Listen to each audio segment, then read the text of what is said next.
Bonjour tout le monde. Ce soir, la sortie d'Égypte et l'entrée en Israël.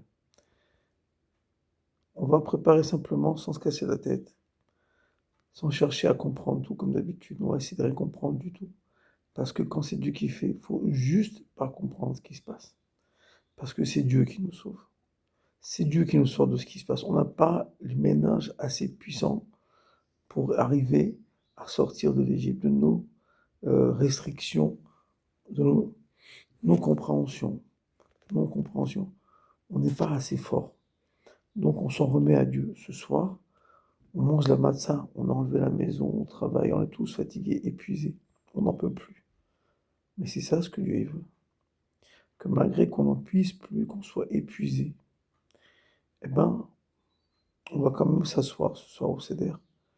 Et on va manger la matzah. Ça veut dire on va devenir une matzah. On va pas s'arrêter à droite à gauche.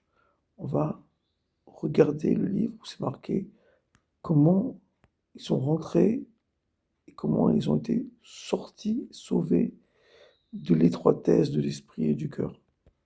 C'est ce qu'on nous demande de faire. Nous, juste, on mange la matzah, on lit les informations. La Gada, ça veut dire information.